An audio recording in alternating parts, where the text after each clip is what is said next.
Pero ngayon ay masasabi daw na si romance muna.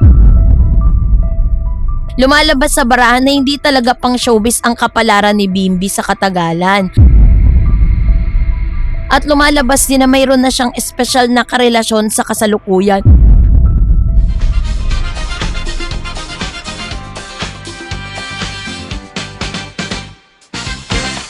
Raisa May Dizon and Mr. Bimby Aquino Yap. Abay binasa no yung kanilang magiging future.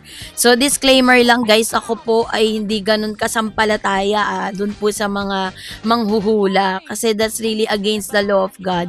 Pero titingnan natin kung paano maiimpluwensyahan ang maybe fans dito po sa mga lumabas sa kahula patungkol sa kanilang dalawa sa tarot reading. So yun ang ating pag-uusapan maya-maya lang. But before that, if you haven't subscribed yet to my YouTube channel, please don't forget to like, share, and subscribe at hit mo na rin ang notification bell for more showbiz updates. So bago tayo magpatuloy, let's watch this video clip coming from Mr. Romel Chica. PO5. Sa cards niya ay siya naman ay maayos. Itong bata na ito maraming pangarap. Masasabi ko, hindi man niya makuha lahat. Darating yung araw na tatanda siya na hindi siya maghihirap. Wow. Dali yan ang hingza. Open rin yun. Kasi lang naman talaga wala namang uwan. Oo nga. Nang lahat ng resto yan, komportable ka, public ka. Yan ang possible na mangyari sa kanya, sa career niya. Yun. So, kung atin pong ibubuod, no, ito pong video na ito, dito po tinignan dito yung Raisa May career-driven and securing the bag or career trajectory and growth. Maayos at steady ang takbo ng karera ni Raisa. Puno siya ng mga ambisyon at pangarap para sa sarili at sa kanyang pamilya. Bagamat sinasabi ng barahan na hindi niya alam o hindi niya makakamit ang lahat ng kanyang minimiti, sigurado namang hindi siya maghihirap sa kanyang pagtanda. O yan ha. And then the coming spark and financial advice, may inaasahang malaking spark o panibagong pag-angat ng kanyang kasikatan sa mga susunod na buwan o taon. Gayunpaman, paalala ng barahan na ang kasikatan sa showbiz ay pansamantala lamang, kaya't napakahalagang mag-ipon at maging matalino sa hawak ng salapi habang mataas pa ang demand.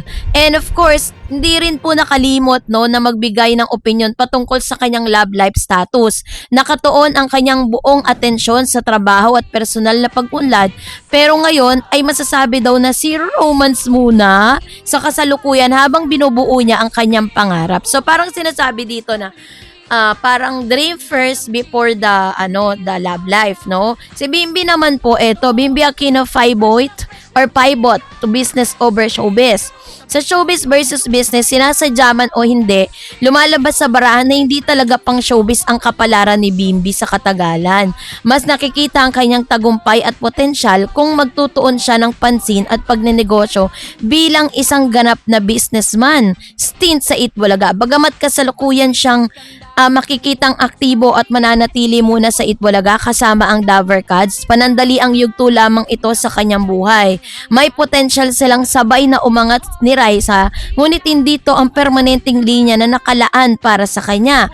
Kaya naman sa kanyang personal life and relationship, inilarawan si Bimby bilang isa sa mga positibo at masusing kabataan na patuloy na sumusubok sa iba't ibang bagay upang mahanap ang tunay niyang bukasyon.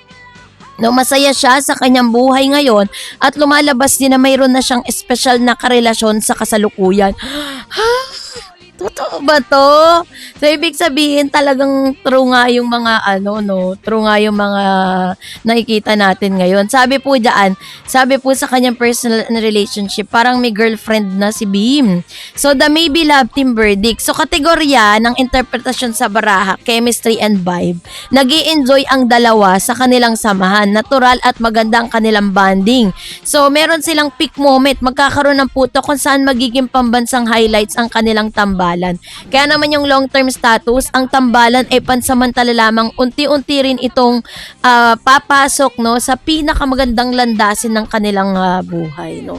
So ang pinaka-interesting dito, So, sa madaling salita, ang Maybe isang magandang yugto ng saya, nostalgia at panandali ang kilig. Bagamat pareho silang magtatagumpay sa kanilang buhay, magkakaroon sila ng mga destinasyon na tanging sila lamang ang nakakaalam. Kaya naman 'di ba parang ang pinaka-interesting dito, nung sinabi po nitong isa sa mga tarot reader na si Bimbi daw po ay meron po pala siyang girlfriend.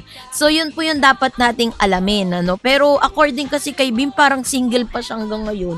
Parang feeling ko yun ang hindi totoo. Or totoo man yun, baka si Raisa may liso na yun. Diba? So kayo po, anong yung saloobin patungkol dito? Mag-comment kayo sa comment section.